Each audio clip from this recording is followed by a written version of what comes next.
Hello दोस्तों, स्वागत है आपका द इन्फो स्टेशन में। फ्रांस में गुरुवार को एक क्रूर आतंकी हमला हुआ जिसमें 3 लोगों की गला काटकर हत्या कर दी गई। यह आतंकी हमला फ्रांस के नीस में एक चर्च पर हुआ। 15 दिन के अंदर फ्रांस में यह दूसरी घटना है। नीस के चेयरमैन क्रिश्चियन एस्ट्रोसी ने इसे एक आतंकी हमला बताया। उन्होंने बताया कि नीस शहर में आतंकी ने एक महिला का सिर काट दिया और चर्च के बाहर भी 2 लोगों की चाकू मारकर बेरहमी से हत्या कर दी।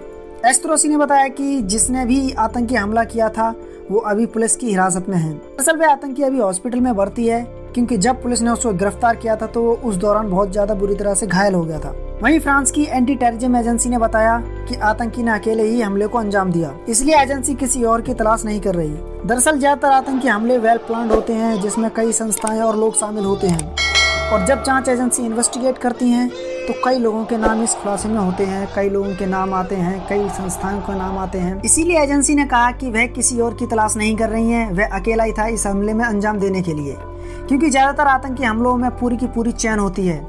नीस के मेयर क्रिश्चियन एस्ट्रोसी ने बताया कि जब उस आतंकी ने हमला किया था तब वह जोर जोर से अल्लाहू अकबर चिल्ला रहा था और उसे पुलिस ने गिरफ्तार किया था। वह बुरी तरह से घायल था, उसके बाद भी वह अल्लाहू अकबर के नारे लगा रहा था। उन्होंने बताया कि अभी तक यह पता नहीं चल पाया है कि आखिर उसने हमला क्यों किया। क्या वह पैगंबर मोहम्मद के कार्टून से नाराज था या कोई और वजह थी। इस हमलावर ने 2 लोगों को तो पहले ही मार दिया था, लेकिन तीसरा व्यक्ति अपनी जान छुड़ाकर भागा, लेकिन हमला इतना जोरदार था कि उसने रास्ते में ही दम तोड़ दिया। इसके बाद फ्रांस के राष्ट्रपति इमानुएल मैक्रों नीस के लिए रवाना हो गए। कुछ दिन पहले फ्रांस में एक इतिहास के टीचर ने पैगंबर मोहम्मद का कार्टून दिखाया था। इसके बाद भी उस शिक्षक की गला काटकर बहुत बुरी तरह से हत्या कर दी। उस इतिहास के शिक्षक का नाम सैमुअल पैटी बताया जा रहा है। जो उस शिक्षक पर बेरहमी से हमला हुआ और चर्च में हमला हुआ, बिल्कुल ISIS के जो आतंकी होते हैं, जिस तरह से वो प्लान करते हैं टेररिस्ट अटैक और जिस तरह से वो हमला करते हैं, गर्दनें काटते हैं, वो बिल्कुल आतंकी स्टाइल में किया गया था सब कुछ। शिक्षक की मौत के बाद इमानुएल मैक्रों ने इस्लामिक कट्टरपंथियों पर जबरदस्त कार्रवाई की। कई मदरसे बंद कर दिए गए और साथ ही साथ फ्रांस की बड़ी बड़ी मस्जिदों पर भी जबरदस्त कार्रवाई और उन्हें सील कर दिया गया। फ्रांस सरकार ने बताया कि ये सभी इस्लामिक संस्थाएं फ्रांस में आतंकवाद को बढ़ावा दे रही थी। कई लोगों को हिरासत में लिया गया है। आतंकवाद की इस घटना के बाद फ्रांस सरकार ने अपनी कैबिनेट की इमरजेंसी मीटिंग बुलाई। इस आतंकी हमले के विरोध में फ्रांसीसी संसद में 2 मिनट का मौन भी रखा गया था। आखिर आतंकी फ्रांस को ही क्यों निशाना बनाते हैं? दरअसल दोस्तों, फ्रांस में एक मैगजीन है चार्ली हेब्दो, जिस पर कई आतंकी हमले हो चुके हैं। चार्ली हेब्दो फ्रांस में ही नहीं बल्कि पूरी दुनिया में बहुत ज्यादा फेमस है। यह एक इंडिपेंडेंट पत्रिका है और फ्रीडम ऑफ स्पीच को लेकर हमेशा से सवालों के घेरे में रही है। चार्ली हेब्दो फ्रांस की राजधानी पेरिस से प्रकाशित होती है और यह वीकली सटायर मैगजीन है।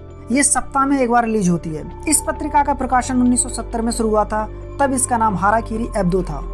फ्रेंच भाषा में इसका मतलब वीकली होता है। इस पत्रिका का नाम बहुत फेमस कार्टून सीरीज पीनट के किरदार चार्ली ब्राउन से लिया गया है। 1970 में फ्रांस के राष्ट्रपति चार्ल दी गोल के निधन का मजाक बनाया था इस पत्रिका ने, और इसके बाद इस पत्रिका को बैन कर दिया गया। 1981 में भी चार्ली एब्दो का प्रकाशन पर बैन लगा दिया गया था, लेकिन 1992 में प्रकाशन दोबारा शुरू कर दिया गया। नवंबर 2011 में पेरिस में चार्ली हेब्दो की ऑफिस में आग लगा दी गई थी। उसके बाद 2015 में पैगंबर मोहम्मद का कार्टून छपने के कारण उसकी ऑफिस में एक आतंकी हमला हुआ। जबरदस्त आतंकी हमला था, बहुत ही भयानक, जिसमें 12 लोग मारे गए थे।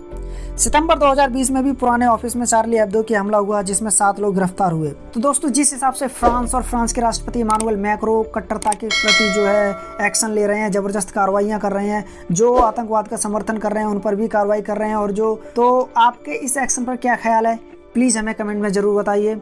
और वीडियो को लाइक करें, शेयर करें, चैनल को सब्सक्राइब जरूर करें। जय हिंद।